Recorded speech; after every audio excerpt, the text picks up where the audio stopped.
ಮನ ಕಷ್ಟ ಕೊಡೋಂಥ ಒಂದು ಸಂಗತಿಯನ್ನು ನಾವು ನೋಡ್ತಾ ಇದ್ದೀವಿ. ನಾವೂ ಎಲ್ಲ ಸರಿ ಹೋಗುತ್ತೆ, ಯಾವುದೇ ರೀತಿಯಾದಂಥ ಸಮಸ್ಯೆಗಳಿದ್ರೂ ಇರ್ತಕ್ಕಂಥ ಶಾಸಕರು ಸರಿ ಮಾಡ್ತಾರೆ ಅನ್ನೋ ಒಂದು ಭರವಸೆಯಿಂದ ನಾವು ಸಹ ಸುಮ್ಮನಿದ್ರಿ. ಆದರೆ ತೀರ ಬರ್ತಾ ಬರ್ತಾ ನೋಡ್ತಾ ಇದ್ದರೆ ಈ KGF ತಾಲೂಕಿನಲ್ಲಿ ಈ ವೃದ್ಧಾಪರು, ವಿಶೇಷ ಚೇತನರು, ಅದಾದ ನಂತರ ವಿಧವಾ ಪಿಂಚಣಿದಾರರು, ಈ ಥರ ಎಲ್ಲ ನೋಡ್ತಾ ಇದ್ದರೆ ನಿಮ್ಮ ಗಮನಕ್ಕೆ ಬಂದಂಗೆ ನಿನ್ನೆ ಪತ್ರಿಕೆಯಲ್ಲಿ ಕೂಡ, ಇವತ್ತಿನ ಪತ್ರಿಕೆಯಲ್ಲಿ ಕೂಡ ಬಂದೈತೆ, ಕನಿಷ್ಠ ಪಕ್ಷ 13,500 ಜನರನ್ನು ಈ ಒಂದು ಯೋಜನೆಗಳಿಂದ ಕೈ ಬಿಡಲಾಗೈತೆ ಅಂತ. 13,500 ಜನ KGF ತಾಲೂಕಿನಲ್ಲಿ ಪಿಂಚಣಿದಾರರ ಕೈ ಬಿಟ್ಟಿದ್ದಾರೆ ಅಂತಂದರೆ ಇಲ್ಲಿರ್ತಕ್ಕಂಥ ಶಾಸಕರು, ಜನಪ್ರತಿನಿಧಿಗಳು ಇವರೆಲ್ಲ ಏನು ಮಾಡ್ತಾ ಇದ್ದಾರೆ ಅನ್ನೋ ಒಬ್ಬ ಪ್ರಶ್ನೆನ ಈ KGFನ ನಾಗರಿಕನಾಗಿ ನಾನು ನಿಮ್ಮ ಮಾಧ್ಯಮದ ಮುಂದೆ ನನ್ನ ನೋವನ್ನು ಹೇಳ್ಕೊಳ್ತಾ ಇದ್ದೆ. ನಿನ್ನೆನೂ ಒಂದು 2-3 ಸಾಮಾಜಿಕ ಮಾಧ್ಯಮದಲ್ಲಿ ನೋಡ್ತಾ ಇರಬೇಕಾದ್ರೆ ಅನೇಕ ವೃದ್ಧರು, ಅನೇಕ ಜನ ಅವರ ಕಷ್ಟಗಳನ್ನು ತೋಡ್ಕೊಳ್ತಾ ಇದ್ರ ಬಗ್ಗೆ ಯಾರೂ ಮಾತಾಡೋವಿಲ್ವಾ, ನಮ್ಮ ಸಮಸ್ಯೆಗಳನ್ನ ಕೇಳೋರು ಯಾರೂ ಇಲ್ವಾ ಅಂತ ನಿನ್ನೆ ತಾಲೂಕು ಕಚೇರಿ ಬಳಿ ಕೂಡ ಒಂದು ದೊಡ್ಡ ಹೈಡ್ರಾಮಾನೇ ನಡೀತು. ಬಟ್ ಅಲ್ಲಿ ನಾನು ಎಲ್ಲ ರೀತಿಯಾದಂಥ ಒಂದು ವಿಡಿಯೋಗಳನ್ನು ನನ್ನ ಟೀಮ್ನವ್ರು ಕಳಿಸ್ಕೊಟ್ಟಾಗ ನೋಡಿದಾಗ ನನಗೂ ಭಾಳ ನೋವು ಅನಿಸುತ್ತೆ. ಅಲ್ಲಿ ಮಾನ್ಯ ದಂಡಾಧಿಕಾರಿಗಳು ಹೇಳ್ತಾರೆ, ಅವ್ರ ಬಾಯಿಂದ ಬಂತಂತೆ, ಇಟ್ಸ್ ರೆಕಾರ್ಡೆಡ್, ಸರಿಸುಮಾರು 13,500 ಜನವನ್ನು ಈ ಯೋಜನೆಯ ಫಲಾನುಭವಿಗಳನ್ನು ಡಿಲೀಟ್ ಮಾಡಲಾಗೈತೆ. ಕಾರಣ ಕೇಳ್ತಾ ಇದ್ರೆ ದಂಡಾಧಿಕಾರಿ ಹೇಳ್ತಾ ಇರೋಂಥದ್ದು, ಇದು ನಮ್ಮದಲ್ಲ, ಸರ್ಕಾರದ ಒಂದು ಆದೇಶದಂತೆ ಫಲಾನುಭವಿಗಳಿಗೆ ನಾವೇನು ಕಂಡೀಷನ್ಸ್ ಅಪ್ಲೈಡ್ ಅಂತ ಹೇಳಿರ್ತೀರಿ, ಆ ಕಂಡೀಷನ್ಸ್ ಇಲ್ದಿರೋದ್ರಿಂದ ನಾವು ಅದನ್ನು ಡಿಲೀಟ್ ಮಾಡಿದ್ದೀವಿ. ಅದಕ್ಕೆ ಜನರು ತುಂಬ ಹೊತ್ತು ಕೇಳ್ತಾ ಇದ್ದಾರೆ, ಅವರನ್ನು, ನಮ್ಮ ಕಷ್ಟಗಳನ್ನ ನಾವು ಯಾರ ಹತ್ರ ಹೇಳ್ಕೊಳ್ಳಿ, ಯಾರಿಗೆ ಹೇಳಿ ಮಾಡಿದ್ರಿ ಇದನ್ನು, ಅಥವಾ ಮಾಡೋಕ್ಕೆ ಮುಂಚೆ ನಮಗೆ ಇನ್ಫಾರ್ಮೇಷನ್ ಕೊಟ್ಟಿದ್ದೀರಾ, ಆ ಥರ ಹಲವಾರು ಪ್ರಶ್ನೆಗಳನ್ನು ದಂಡಾಧಿಕಾರಿಗಳು ಕೇಳಿದಾಗ, ಬಟ್ ತಹಸೀಲ್ದಾರ್ ಆದಂಥವರು ಅವ್ರು ಒಂದೇ ಉತ್ತರ ಕೊಡ್ತಾ ಇರೋದು, ಇದು ನಮ್ಮ ಕೈಯಲ್ಲಿ ಏನೂ ಇಲ್ಲ, ಇದು ಸರ್ಕಾರದ ಕೈಯಲ್ಲಿರ್ತಕ್ಕಂಥದ್ದು, ನಾವು ವಾರ್ಡ್ಗೂ ಬರ್ತೀರಿ, ನಿಮ್ಮ ಸಮಸ್ಯೆಗಳನ್ನ ಆಳಿಸಿ ಮತ್ತೆ ಮಾಡ್ತೀವಿ ಅನ್ನೋದು. ಇವತ್ತು ವಿಶೇಷವಾಗಿ ತುರ್ತು ಮಾಧ್ಯಮಗೋಷ್ಠಿ ಕರೀಲಿಕ್ಕೆ ಕಾರಣ, ಈ ನಮ್ಮ KGF ತಾಲೂಕು ಚಿನ್ನವನ್ನು ಕೊಟ್ಟಂಥ ನಾಡು ಮತ್ತು ಕೃಷಿಯನ್ನು ನಂಬಿ ನಮ್ಮ ಗ್ರಾಮೀಣ ಭಾಗದಲ್ಲಿ ಎಲ್ರಿಗೂ ಅನ್ನವನ್ನು ಕೊಡ್ತಕ್ಕಂಥ ಅನ್ನದಾತನು ಇವತ್ತು ಈ ಸರ್ಕಾರದ ಮುಂದೆ, ಜನಪ್ರತಿನಿಧಿಗಳ ಮುಂದೆ ಕೈ ಕಟ್ಟಿ ಭಿಕ್ಷೆ ಬೇಡಿ ನನ್ನ ಪಿಂಚಣಿ ಹಣವನ್ನು ನನಗೆ ಕೊಡಿ ಅಂತ ಸಾಲುಗಟ್ಟಲೆ ನಿಂತ್ಕೊಂಡು ಕೇಳೋವಂಥ ಪರಿಸ್ಥಿತಿ ಇವತ್ತಿರ್ತಕ್ಕಂಥ ಜನಪ್ರತಿನಿಧಿಗಳು ನನ್ನ KGF ತಾಲೂಕಿನ ವೃದ್ಧರಿಗೆ, ವಿಶೇಷ ಚೇತನರಿಗೆ ಹಾಗೂ ವಿಧವಾ ಪಿಂಚಣಿದಾರರಿಗೆ ಇವತ್ತು ಒಂದು ಬಹಳ ದೊಡ್ಡ ಒಂದು ಗಿಫ್ಟನ್ನು ಕೊಟ್ಟಿದ್ದಾರೆ ಅಂತ ಭಾಳ ನೋವಿಂದ ಹೇಳ್ತಾ ಇದ್ದೀನಿ. ಇವತ್ತು ಇನ್ನೊಂದು ವಿಷಯ ನಾನು ಇವತ್ತಿಲ್ಲಿ ಕೇವಲ ಡಾಂಬರೀಕರಣಕ್ಕೆ ಕೊಡ್ತಕ್ಕಂಥ ಒತ್ತನ್ನು, ಇಂಗ್ಲೀಷಲ್ಲಿ ಡಾಂಬರೀಕರಣ ಅಂತಂದರೆ ತಾರ್ ರೋಡ್ ಕೊಡ್ತಕ್ಕಂಥ ಒತ್ತನ್ನು ಅಥವಾ ಚರಂಡಿಗೆ ಕೊಡ್ತಕ್ಕಂಥ ಒತ್ತನ್ನು ನನ್ನ ತಾಯಂದಿರಾದಂಥವ್ರಿಗೆ, ಹಿರಿಯರಿಗಾದಂಥವ್ರಿಗೆ ಯಾಕೆ ತಮಗೆ ಕಣ್ಣು ಮೂಗು ಬಾಯೆಲ್ಲ ಮುಚ್ಕೊಂಡು ಬಿಟ್ಟಾಯ್ತಾ, ಕೇಳಿಸ್ತಾ ಇಲ್ವಾ ಅಂತ ನಾನಿವತ್ತು ನಿಮ್ಮನ್ನು ಪ್ರಶ್ನೆ ಕೇಳ್ತೇನೆ. ಅದಕ್ಕೆ ಕಾರಣ ಇಷ್ಟೇ, ನಾವೇನಾದರೂ ಧ್ವನಿ ಎತ್ತಿದ್ರೆ ನಿಮ್ಮ ಹಿಂಬಾಲಕರನ್ನು ಬಿಟ್ಟು ಓಡಿಸ್ತೀರಿ, ಕೊಲ್ಲಿಸ್ತೀರಿ, ಕೇಸ್ ಹಾಕ್ಸ್ತೀರಿ, ನೀನು ಗ್ರಾಮ ಪಂಚಾಯತಿ ಮೆಂಬರು ಆಗಿಲ್ಲ, ನೀನು ಯಾರು ಕೇಳೋದಕ್ಕೆ ಅಂತ ಏಕವಚನ ಬಳಸ್ತೀರ. ಇದೆಲ್ಲದಕ್ಕೂ ಬಿಟ್ಟು ನಾನು ಮತ್ತೆ ಹೇಳ್ತಾ ಇದ್ದೀನಿ, ಪೊಲೀಸ್ ಡಿಪಾರ್ಟ್ಮೆಂಟ್ ಮೇಲೆ ನನಗೆ ಭಾಳಷ್ಟು ಗೌರವ ಐತೆ. ಸರಿಸುಮಾರು 8 ವರ್ಷಗಳ ಕಾಲ ಇವತ್ತಿಗೂ ನನಗೆ ನಮ್ಮ ಪೊಲೀಸ್ ಡಿಪಾರ್ಟ್ಮೆಂಟು ಭಾಳಷ್ಟು ಒಂದು ಪ್ರೋತ್ಸಾಹವನ್ನು ಕೊಟ್ಟಿದ್ದಾರೆ. ಪ್ರೋತ್ಸಾಹ ಅಂದರೆ ಕಾನೂನಿನ ನಿಟ್ಟಲ್ಲಿ ನಮಗೆಲ್ಲೂ ಅಡೆತಡೆ ಆಗಿಲ್ಲ. ಆದರೆ ಎಲ್ಲೋ ಒಂದು ತಿಂಗಳಿಂದ, ನಾನು ಹೆಸರು ಹೇಳಬೇಕಾಗಿರೋ ಸಮಯದಲ್ಲಿ ನಾನು ಹೆಸರನ್ನು ಹೇಳ್ತೀನಿ, ಒಬ್ಬ ಅಧಿಕಾರಿನ ಬೆಳೆಸ್ಕೊಂಡು ವಿನಾಕಾರಣ ತೊಂದರೆ ಕೊಡಲಿಕ್ಕೂ ಮುಂದೆ ಹೋಗ್ತಾ ಇದ್ದಾರೆ. ನಾನು ಇದನ್ನು ವರಿಷ್ಠ ಗಮನಕ್ಕೂ ತರಬೇಕು ಅಂತಿದ್ದೀನಿ. ನೋಡೋಣ, ಎಲ್ಲದಕ್ಕೂ ಒಂದು ಮಿತಿ ಅನ್ನೋದು ಇರ್ತದೆ. ಆ ಮಿತಿ ದಾಟಿದಾಗ ಖಂಡಿತವಾಗ್ಲೂ ಈಗಿರ್ತಕ್ಕಂಥ ನಮ್ಮ ಪೊಲೀಸ್ ವರಿಷ್ಠರು ಶಿವಪುತ್ರರಾಜ್ ಸರ್ ಮೇಲೆ ಭಾಳಷ್ಟು ನಂಬಿಕೆ, ಗೌರವ ಐತೆ. ಅವ್ರು ಮಾಡ್ತಕ್ಕಂಥ ಕೆಲಸ ಮತ್ತು ಅವರು ನ್ಯಾಯಕ್ಕೋಸ್ಕರ ಮಾಡ್ತಿರ್ತಕ್ಕಂಥ ಒಂದು ಜವಾಬ್ದಾರಿಯನ್ನು ನೋಡಿದ್ರೆ ನನಗೆ ನ್ಯಾಯ ಸಿಗತ್ತೆ ಅನ್ನೋ ಒಂದು ನಂಬಿಕೆ ಖಂಡಿತವಾಗ್ಲೂ ಐತೆ. ನಾನು ಪೊಲೀಸ್ ಡಿಪಾರ್ಟ್ಮೆಂಟ್ ಭಾಳ ಗೌರವಿಸ್ತೀನಿ. ಅದೇ ರೀತಿ ಅವ್ರು ಹೇಳಿರ್ತಕ್ಕಂಥದ್ದನ್ನ ಕಾನೂನು ರೀತಿಯಲ್ಲಿ ಪಾಲನೆ ಮಾಡ್ತೀನಿ. ನನ್ನ ತಪ್ಪುಗಳಿದ್ದೆ ತಿದ್ದಲಿಕ್ಕೆ ಅವ್ರಿಗೆ ಅವಕಾಶ ಐತೆ ಅಂತೇಳಿ ಇದೊಂದು ಮಾತನ್ನು ಹೇಳಬೇಕಾಗುತ್ತೆ.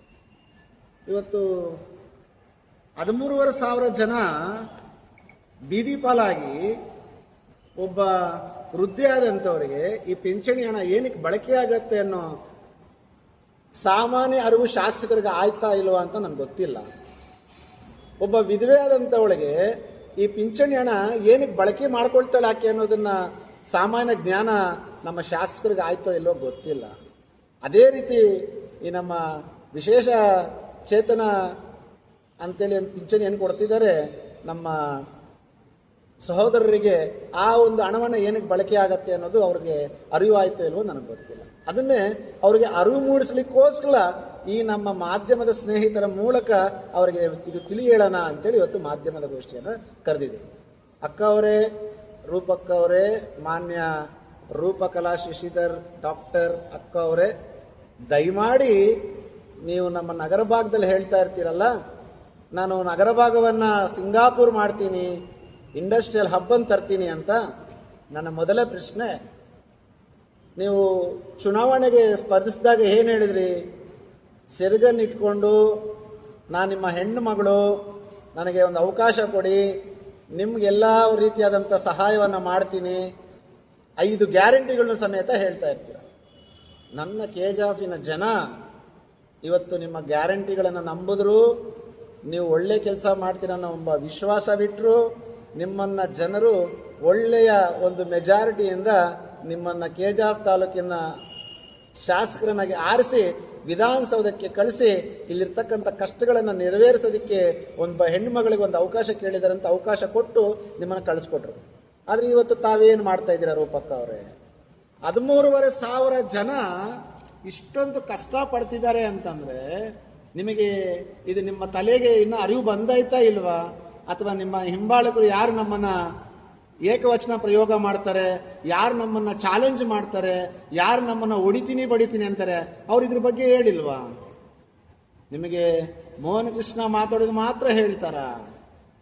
ಅದರಿಂದ ನಾನು ನಿಮಗೆ ಹೇಳ್ತಾ ಇದ್ದೀನಿ, ಡಾಕ್ಟರ್ ರೂಪಕಲಾ ಶಶಿಧರ್ ಮಾನ್ಯ ಶಾಸಕರೇ, ಒಬ್ಬ ವೃದ್ಧಿ ಆದಂಥವರು ಪಿಂಚಣಿ ಹಣವನ್ನು ಬಳಸೋದು ತನ್ನ ಮಕ್ಕಳಾದಂಥವ್ರು ಅವರು ನೋಡದೇ ಇರೋಂಥ ಸಮಯದಲ್ಲಿ ಅವರಿಗೆ ಕೊನೆಯ ದಿನಗಳಾದಂಥ 60ಕ್ಕೆ ಮೇಲ್ಪಟ್ಟಂಥ ಒಂದು ವಯಸ್ಸಿನಲ್ಲಿ ನೀವು ಕೊಡ್ತಕ್ಕಂಥದ್ದು, ನೀವು ಅಂತಂದರೆ ಸರ್ಕಾರ ಕೊಡ್ತಕ್ಕಂಥದ್ದು ಅವರ ಒಂದು ಔಷಧಿ ಪರ್ಚೇಸ್ ಮಾಡಲಿಕ್ಕೆ ಅಥವಾ ಅವರಿಗೆ ಆರೋಗ್ಯದ ಸುಧಾರಣೆಗೋಸ್ಕರ ಈ ಹಣವನ್ನು ಬಳಸ್ತಾ ಇದ್ದಾರೆ. ನೀವು ಮನಸ್ಸಾಕ್ಷಿ ಇತ್ತು ಅಂತಂದರೆ ನಾನು ಹೇಳ್ತಾರೋ ಸರಿನಾ ತಪ್ಪಾ ಅಂತಾದ್ರೂ ತಾವು ಅರ್ಥ ಮಾಡ್ಕೊಳ್ಳಿ. ಎರಡನೇದು, ನೀವು ಒಬ್ಬ ಹೆಣ್ಮಗಳಾಗಿದ್ದೀರಾ, ನನಗೂ ಅಕ್ಕ ಇದ್ದಾರೆ, ತಾಯಿ ಇದ್ದಾರೆ, ಸಹೋದರರಿದ್ದಾರೆ. ಈ BGML ನಂಬ್ಕೊಂಡು ಆ BGMLನ ನೌಕರರಾಗಿ ರಿಟೈರ್ಡ್ ಆದಾಗ ಅವ್ರಿಗಿನ್ನೂ ಸೆಟಲ್ಮೆಂಟ್ ಸಿಗದೆ ಎಷ್ಟೋ ಜನ ಒದ್ದಾಡಿಕೊಂಡು ಇವತ್ತು ಜೀವನ ನಡೆಸಲಿಕ್ಕೆ ಕಷ್ಟಪಟ್ಟು ಸ್ವಾಭಿಮಾನದ ಬದುಕನ್ನು ಕಟ್ಕೊಂಡಿರ್ತಕ್ಕಂಥ ನಗರ ಭಾಗದಲ್ಲಿ ಇವತ್ತು ಈ ಪಿಂಚಣಿ ಆದರೂ ಬರ್ತದೆ, ಇದರಿಂದ ಒಪ್ಪತ್ತು ಊಟ ಮಾಡ್ಬೋದು, ಇದರಿಂದ ಒಂದು ಔಷಧಿಯನ್ನು ಖರೀದಿ ಮಾಡಿ ನಾನೊಂದು 2-3 ದಿವಸ ಬದುಕ್ಬೋದು, ಈ 3-4 ದಿವಸ ಬದುಕಿದ್ರೆ ನನಗೆ ಅಟ್ಲೀಸ್ಟ್ ಆ ಸೆಟ್ಲ್ಮೆಂಟ್ ಹಣ ಏನಾದರೂ ಬರ್ತದೆ ಅಂತ BGML ನೌಕರರು ಕಾಯ್ತಾ ಇದ್ರೆ ಇವತ್ತು ಅವರು ಹೊಟ್ಟೆ ಮೇಲೆ ಹೊಡಿತಾ ಇದ್ದೀರಲ್ಲ, ಈ ಪಾಪ ನಿಮಗೆ ತಟ್ಟದೆ ಹೋಗಲ್ಲ ಅಂತ ನಾನು ನಿಮ್ಗೆ ಹೇಳ್ತಾ ಇದ್ದೀನಿ. ಇನ್ನೊಂದು ಕಡೆ ಗ್ರಾಮೀಣ ಭಾಗದಲ್ಲಿ ರೈತರಿಗೆ ಒಳ್ಳೆಯ ಬೆಳೆಗಳು ಸಿಗ್ತಾ ಇಲ್ಲ, ರೈತರ ಹೆಸರಲ್ಲಿ ಲೂಟಿ ಮಾಡ್ತಾ ಇದ್ದಾರೆ, APMC ಹೆಸರಂತೇಳಿ ಲೂಟಿ ಆಗ್ತೈತೆ. ನೀವು APMC ಮಾಡ್ತಿರೋ, ಇನ್ನೊಂದು ಮಾಡ್ತಿರೋ, ಮಾಡ್ತಿರೋ ಗೊತ್ತಿಲ್ಲ, ಮೊದಲು ಸರ್ಕಾರದಿಂದ ಬರಬೇಕಾಗದಂಥ ಸವಲತ್ತುಗಳನ್ನು ನೀವು ಒದಗಿಸಿಬಿಟ್ಟು ಆಮೇಲೆ ಮಾತಾಡಿ ಅಂತೇಳಿ ನಾನು ನಿಮಗೆ ಒಂದು ಮನವಿಯನ್ನು ಮಾಡ್ತಾ ಇದ್ದೀನಿ. ಅದೇ ರೀತಿ ಇವತ್ತು ಒಂದು ಅಫಿಷಿಯಲ್ ಆಗಿ ನಮಗೂ ರೆಕಾರ್ಡ್ ಇರಬೇಕು ಅಂಥೇಳಿ ಇವತ್ತು ನಮ್ಮ ಶಾಸಕರಿಗೆ, ಗೌರವಾನ್ವಿತ ಶಾಸಕರಿಗೂ ಒಂದು ಪತ್ರವನ್ನು ಬರೆದಿದ್ದೀನಿ. ಈ ಪತ್ರದ ಉಲ್ಲೇಖ ಇಷ್ಟೇ: KJF ನಗರ ಭಾಗದ ಜನರು ಮತ್ತು ಗ್ರಾಮೀಣ ಭಾಗದ ಜನರು ಸರಿಸುಮಾರು ದಂಡಾಧಿಕಾರಿಗಳು ಹೇಳಿರ್ತಕ್ಕಂಥದ್ದೇ ಸರಿಸುಮಾರು 13,500ಕ್ಕಿಂತ ಮೇಲ್ಪಟ್ಟ ಜನರನ್ನು ಈ ಯೋಜನೆ ಅಡಿಯಲ್ಲಿ ಕೈ ಬಿಡಲಾಗೈತೆ ಅಂತೇಳಿ ಅವರೇ ಹೇಳಿದ್ದಾರೆ. ತಾವು ಬೇಕು ಅಂತಂದರೆ ನೀವು ಅದನ್ನು ರೆಕಾರ್ಡ್ಸ್ ತೆಗೆದು ನೋಡ್ಬೋದು. ಆದ್ದರಿಂದ ನಾನು ನಿಮಗೆ ಮನವಿಯನ್ನು ಮಾಡ್ತಾ ಇದ್ದೀನಿ, ಮಾನ್ಯ ಡಾಕ್ಟರ್ ರೂಪಕಲಾ ಶಶಿಧರ್ ಅವರೇ, ದಯಮಾಡಿ ಇದ್ರ ಬಗ್ಗೆ ಸ್ವಲ್ಪ ಕಣ್ಣು ಹಾಯಿಸಿ 13,500 ಜನರು ಅಂತಂದರೆ ಕನಿಷ್ಠ ಪಕ್ಷ 2-3 ಜನ ಇರ್ತಾರೆ. ಇದನ್ನು ನಂಬಿಕೊಂಡು ಹೆಚ್ಚು ಕಮ್ಮಿ ಅಂದಾಜಾಗಿ ನಾಳಕೋದ್ರೆ ಕನಿಷ್ಠ ಪಕ್ಷ 40,000 to 45,000 ಒಂದು ಜೀವಗಳಿಗೆ ಇದೊಂದು ಹಾನಿ ಆಗೈತೆ ಅಂತೇಳಿ ನಾನು ಕಂಠಾಘೋಷದಿಂದ ನಿಮಗೆ ಮನವಿಯನ್ನು ಮಾಡ್ತಾ ಇದ್ದೀನಿ.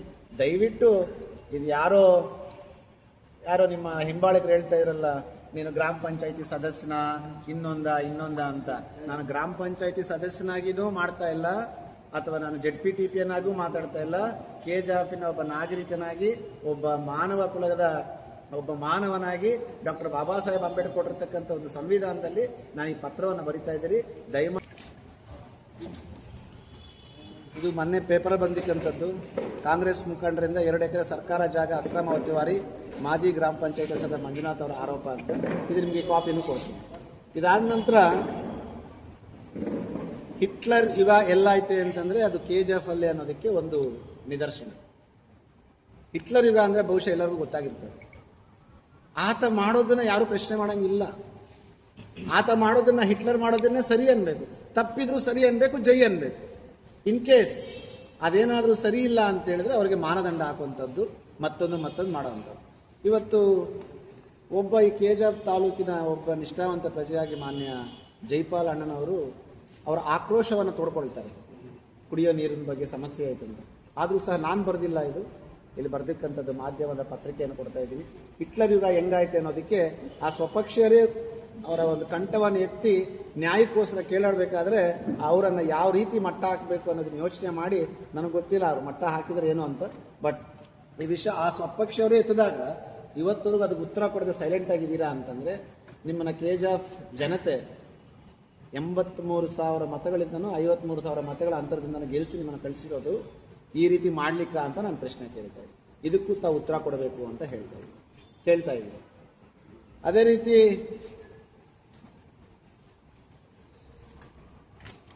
ಇಲ್ಲಿರ್ತಕ್ಕಂಥ ಮಣ್ಣಿನ ಮಗ ಮಾಜಿ ಶಾಸಕರಾದಂಥ ಡಾಕ್ಟರ್ ರಾಜೇಂದ್ರನ್ ಅವರು ಕೂಡ ಅವರು ಒಂದು ನಗರಸಭೆಯ ಒಂದು ಮೀಟಿಂಗಲ್ಲಿ ಅವರು ಕೂಡ ಒಂದು ಪ್ರಶ್ನೆಯನ್ನು ಕೇಳಿರ್ತಾರೆ, ಅದಕ್ಕೂ ಉತ್ತರ ಬರಲ್ಲ. ಇದನ್ನು ಕೊಡ್ತೀನಿ ನಿಮಗೆ.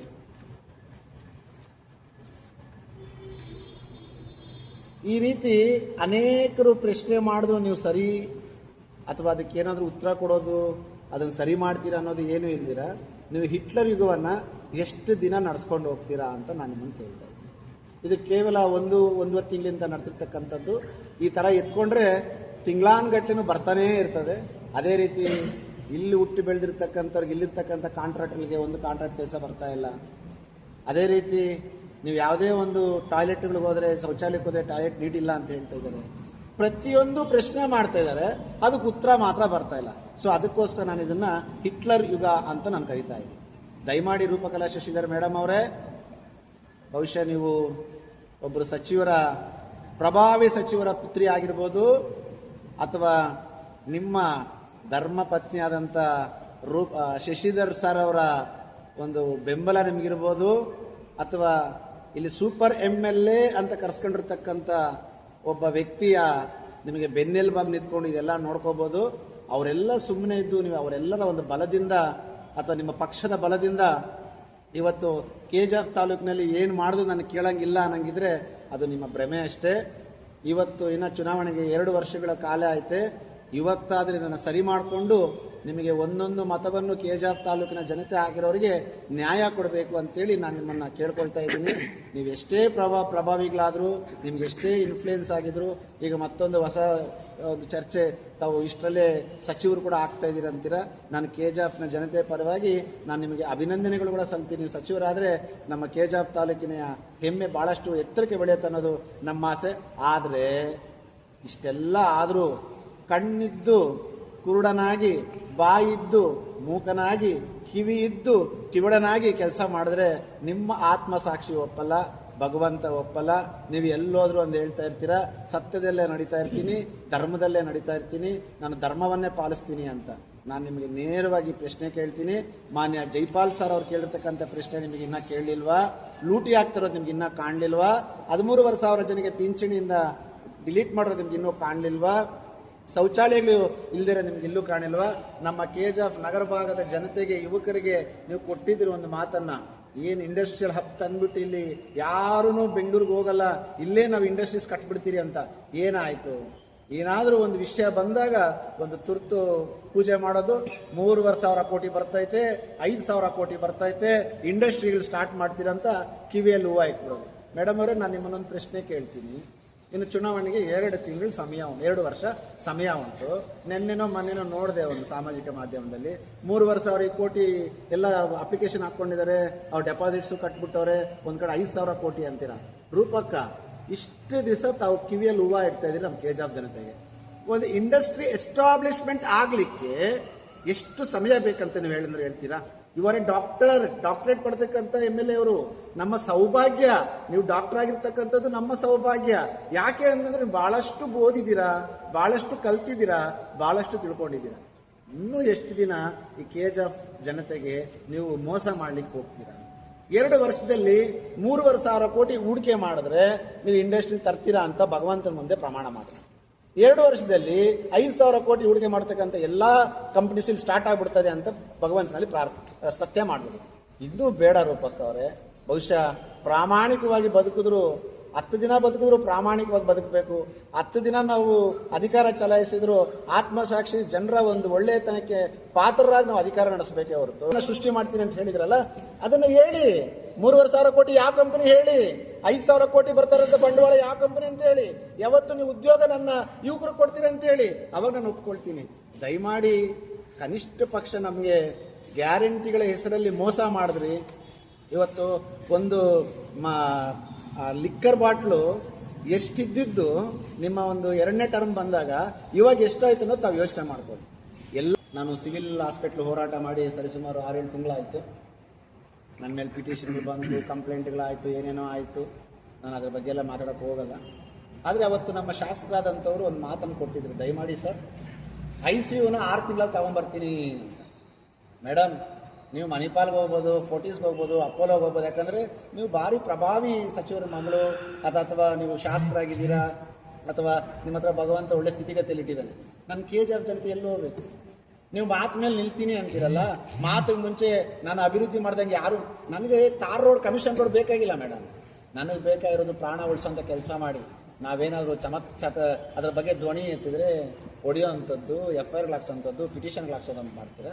ತಮ್ಮ ಪ್ರಶ್ನೆಗೆ ಸರ್, ವೃದ್ಧರ ಪರವಾಗಲ್ಲ, ಅನ್ಯಾಯವಾದವರ ಪರವಾಗಿ ಮೋಹನ್ ಕೃಷ್ಣ ಒಬ್ಬ ಸಾಮಾನ್ಯ ಪ್ರಜೆಯಾಗಿ ನಿಲ್ತಾನೆ ಸರ್. ಇದೇನು ಸ್ಟಾರ್ಟ್.